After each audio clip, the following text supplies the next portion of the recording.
Okay, let's look at this question from 2022, paper 1 ECZ. That's what we are solving. Today we are going to continue from question 6 to question 11. Let's see this particular question number 6. The question reads as follows. A company declared a dividend of 2 kwacha 75 ingwe per share. A businessman invested 560 shares in the company. How much dividend did he get? So here we see that 1 quarter. Let's see how we go about it. This company says solutions. We can say 1 share is equal to 2 kwacha 75 ingwe. Now here comes a businessman investing 560 shares in the company, expecting a certain 1 share is equal to 2 kwacha 75 ingwe. How much will 560 shares? So this will equal to X. So that we find what X, which is of course the amount of money or indeed the dividend that you actually get at the end of a certain period of time. Then we simply cross multiply here. We cancel out the shares. We have X times 1, which is X. Then we have 560 here being multiplied by, of course, 2 kwacha 75. So let's see how we multiply. How do you multiply? How do we? Of course, we can also ignore the kwacha, the K, so that we have, we have got 2, 7, 5 being multiplied by 560. And we see that in 560 we have a 0 at the end. So this 0, we bring it in front of, at the back of this particular number 275. So that we have a 0 here, and this will be multiplied by 56. So that we see how much this particular person was actually given at the end of it. And this 6 here, multiplying all these numbers here. So it will be 6 times 0, that is 0. 6 times 5 is 30. So it's 0, remainder, and 3. 7 times 6. What is 7 times 6? We see that 7, 5 here, remainder, and 4. 6 by 2 is 12, plus 4 is 16. So 6 we are done. Let's move on to 5. We follow the order. 5 times 0, that is 0. 5 times 5 is 25. 5 remainder and 2. 5 by 7 is 35. Plus 2, 39. 30 what? 37. So we have 7 here, carry 3. 5 by 2 plus 3, 13. So we have got this one here. At the end of the day, we're going to have something like this. This is 0, 0, 5 plus 5, 10. 0, remainder 1. So here we've got 7. 7 plus 7, 14. 4 remainder 1. 1 plus 1 is 2, plus 3 is 5. So I've got a 5, then a 0 or nothing plus 1 is simply 1. To move the point from the back, going in front, how many steps? 2 steps. So move them like this, quad, so that these will cancel out. And of course, as though that is not enough, we may not of course the money that will be required will actually be there for the dividend amount required 0.00 ngwe. This is the amount of money that is. Alternatively, we have another formula where you say dividend. We have another method here which you could appreciate. Another method, it has a formula, and the formula is as follows. Dividend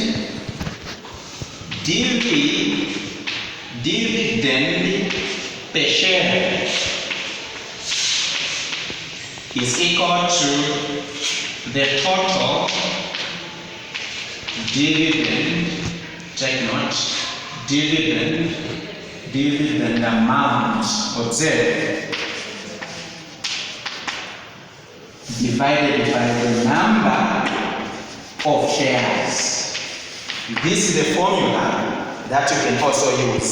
If you don't want to go by this, you can also go by this one, whereby you say dividend per share is equal to total dividend amount over the number of shares. In this case, the dividend per share is given as a 2 kwacha 75 ngwe. So where we see the dividend per share, we are going to put a 2 kwacha of 75 ngwe. And this will equal to, remember, here we are talking about how much this particular person will get at the end of a certain period of time. How much? So the how much is basically in a formula, the total dividend amount that he will get. So simply we can make this one as the subject of the formula. So you can put your x there all over. The number of shares you know is 506. You write the 506, then from there you know how to find the x there. You cross multiply. At the end of the day, when you multiply these two, you will get the same amount of money, which is 1,540.00, whereas it actually the amount of the money this particular businessman will actually get. Okay, so let's move on to question number 7. The question reads as follows. This question is coming from arithmetic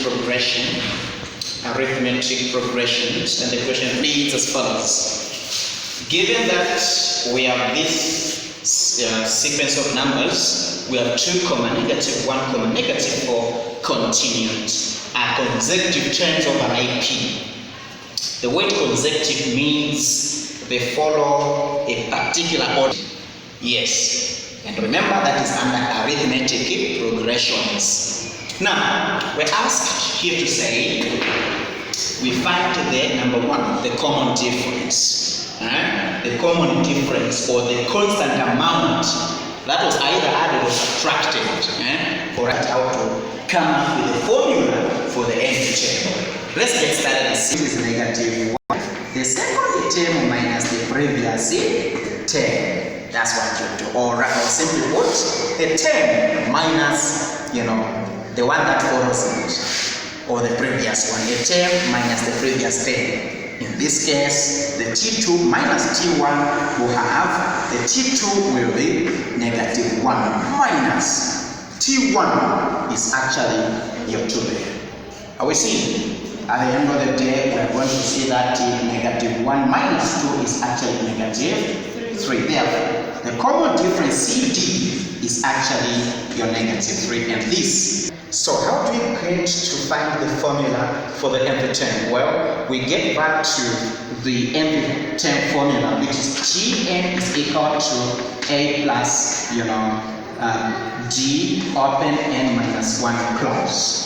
Now, when they say nth term, what we are concentrating on are the A and the D. Where there is n, you don't have to worry anything. So any, it will remain as it is.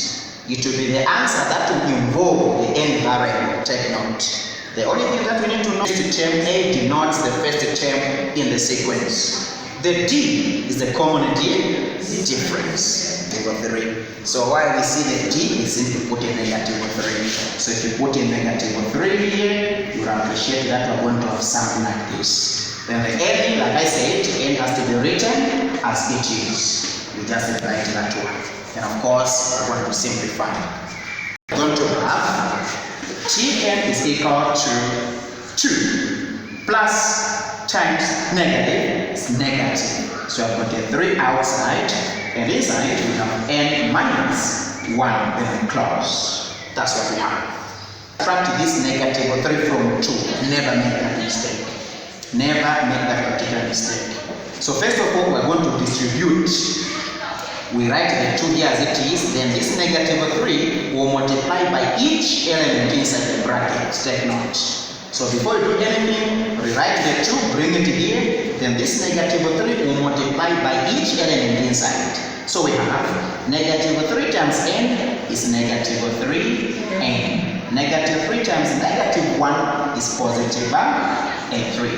We can group them together so that we have Tn is equal to, we have the 2 plus a 3 minus 3n. We further and finally simplify this, and this will be Gn, or the nth term, is equal to 2 plus 3, that's a 5, minus 3n. Then you ask yourself the question, can we further simplify this? No. Therefore, this is the answer. It's as follows, just like you saw it on the board. As you are able to see it right on the board, the question is question number 8 under A.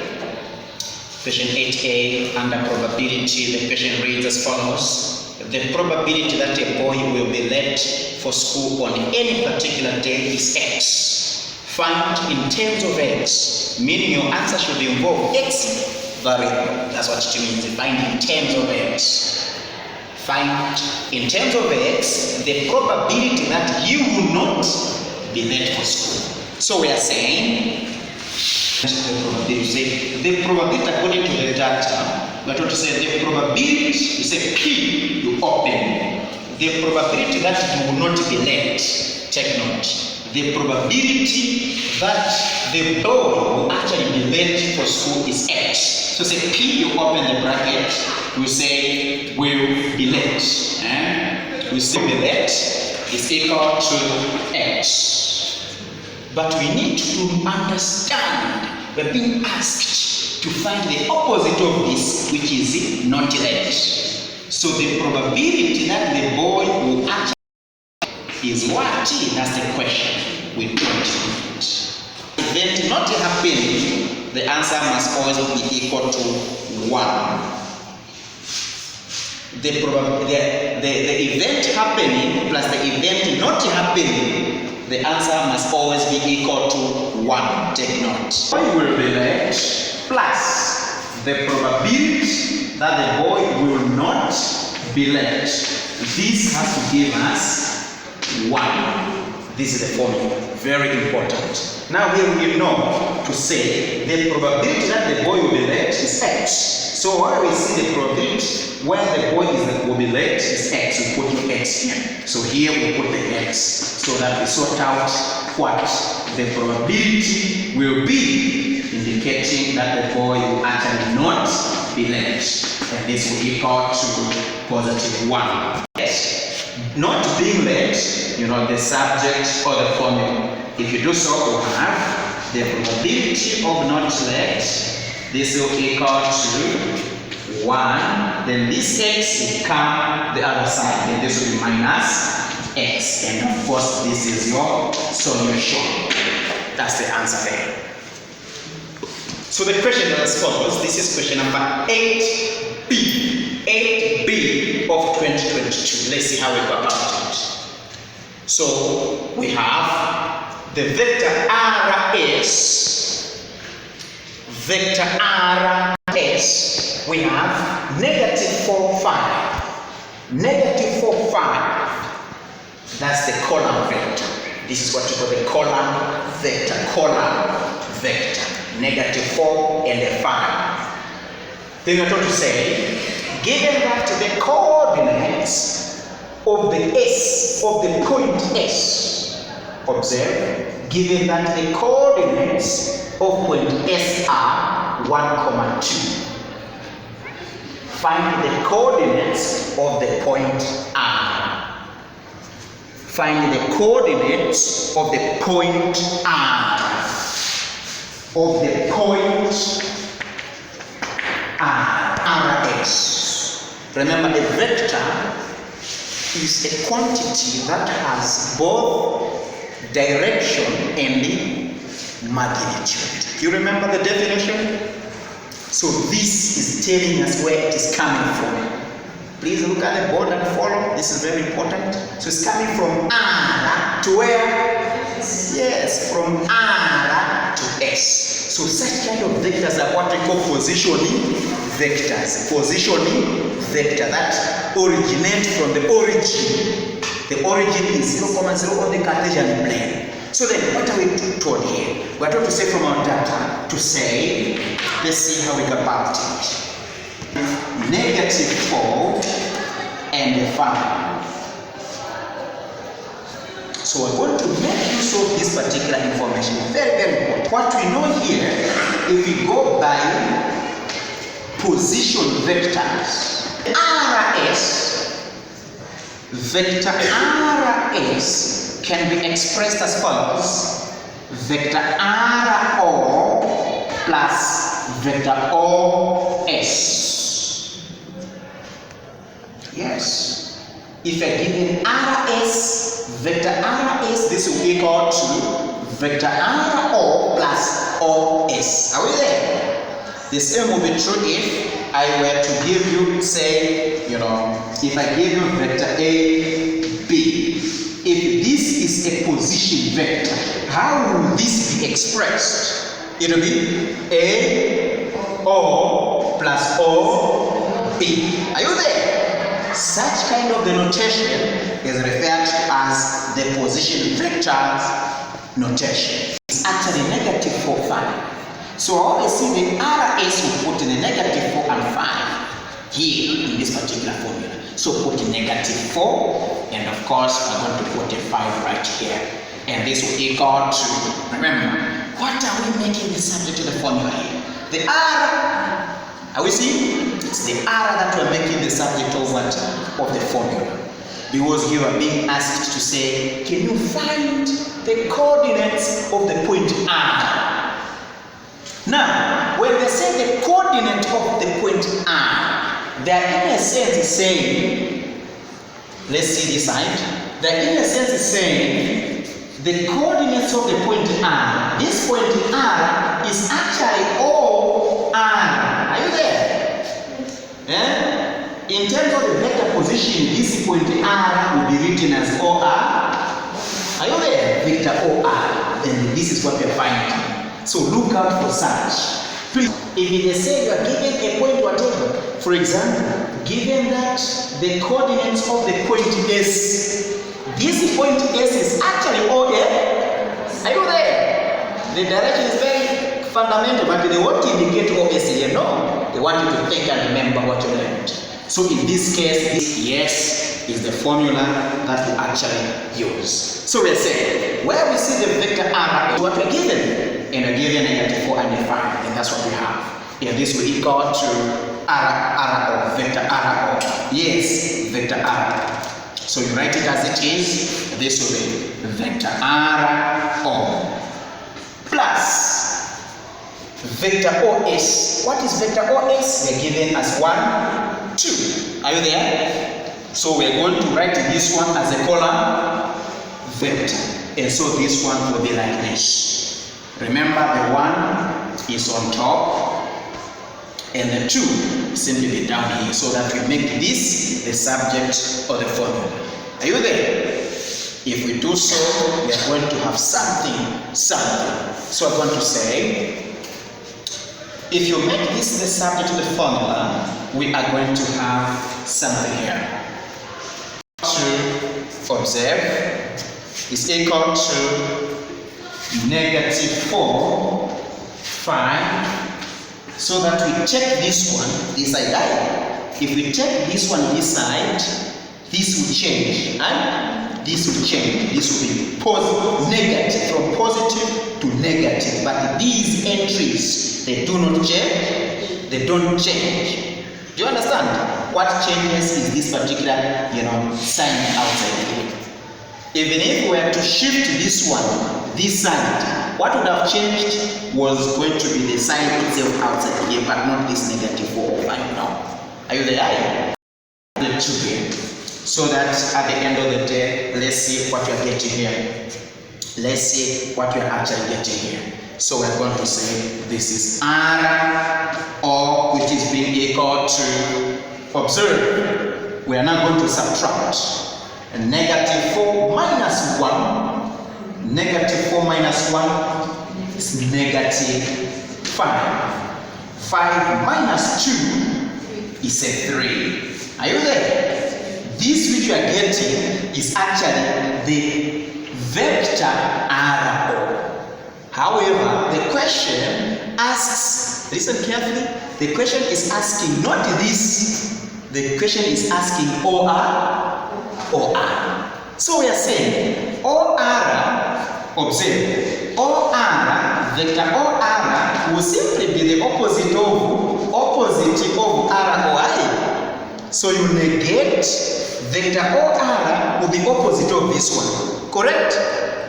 Do you understand? Vector OR will be opposite of this one. Are we getting? So that opposite we say negative R or is actually OR. Are you there? So say vector OR, the one being asked, it is negative vector R or. But we know here to say OR or vector OR is equal to this negative has to be outside. Now we know the vector R or as negative 5 and 3. So you put in negative 5 here and the 3 there. Finally, you are going to say therefore OR or the coordinates of R will actually be this negative has to multiply by each entry. So negative by negative 5 is positive 5. Negative times positive 3 is negative 3. And this will be the column vector of OR. So then what we say at the end of the day, since they are asking for the coordinates of the point R, we'll say finally therefore, the coordinates, observe, the coordinates of point R, observe, will actually be, this is the solution. That's what you're doing. So it's 5, negative 3, and that is the answer. It was quite a nice question. Yes, no wonder it carried 2 marks. It's worth it.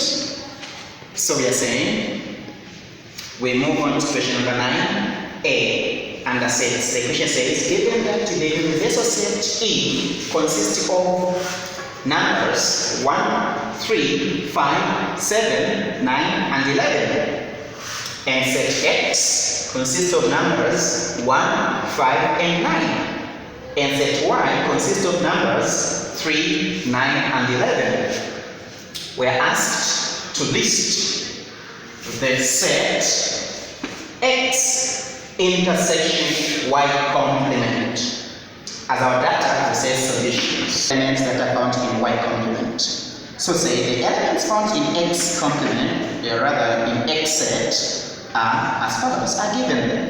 X is just right here in set Y. We have, but are found in the universal set, and they can also be found in the X set. What are they? The elements that are not found in set Y, but are found in the universal set. Because the universal set has all these numbers, take note. So then what are they? Let's just talk set. So what are they that are not found in set Y? That's all. So we end with this one. We see that indeed 1 is not found in set Y, but is there in the universal set. 5 is not there in set Y, but is there in the universal set. You see? Simply put, just check those which are set Y. Universal set. So we have in the universal set we have got a 3, in the universal set we have got a 9, in the universal set we have got 11. Those that are not checked are the ones to write. Set X intersection Y complement is equal to, we are listing. So you do this here. We're going to say this will be, when you're listing, we need to write in ascending order, whichever order, but it has to be a consistent order. So we've got,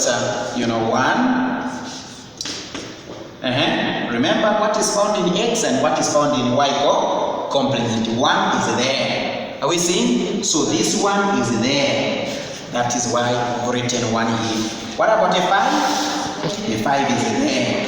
So we write a 5 here. 9? No. You see 9? 9 and 7, no, they are not found in both sets. So we just have got 1 and a 5. And this becomes the answer. Yeah. 9b. We look at question number 9b. Question number 9b. 9b as our last question. As you may recall, we started from 6. We answered 6, 7, 8, 9. And of course, we are ending at question number 9, which is the last one here. So this question is on transformation. As you might be aware, transformation, it is in 2 types. We have what we call the isometric transformations and the non-isometric transformations. The isometric transformations are those that change that. So when we are saying, let's see how we go about this one. So what are you supposed to do? Well, we have got 2 triangles. We have got triangle B and triangle A. They are saying this diagram shows the 2 triangles, triangle A and triangle B. Of course, we won't go into details as in breaking down what the transformations stand for, what it involves. The simple transformation which maps triangle A onto triangle B. The moment you hear of this statement, which maps triangle A onto, if you look at it, you will appreciate to say what was happening here was actually the reflection. Triangle A was being reflected here. You see? So in short, between triangle A and triangle B lies a mirror.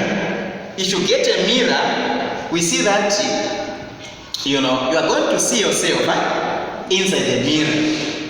You see yourself inside the what? The mirror. Was being reflected, into the mirror. And when it was reflected, it produced triangle B as the image. So between triangle A and triangle B lies the mirror. So we have what we call the mirror line. And the mirror line here is actually a line,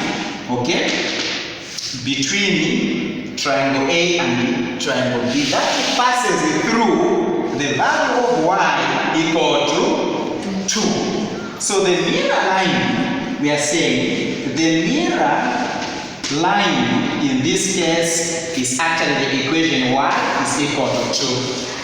And the type of the transformation here is what we call the reflection. Are you there? And this is the answer. So write the mirror line, which is y is equal to 2, and the type of the transformation we are talking about. In this case, this is the reflection. And so the mirror line will be y is equal to 2, and the type of the transformation is the reflection. And that's the answer. So then we are saying in summary, we've answered from questions number 6 to question number 9. So question 6 through to question number 9 have been solved fully.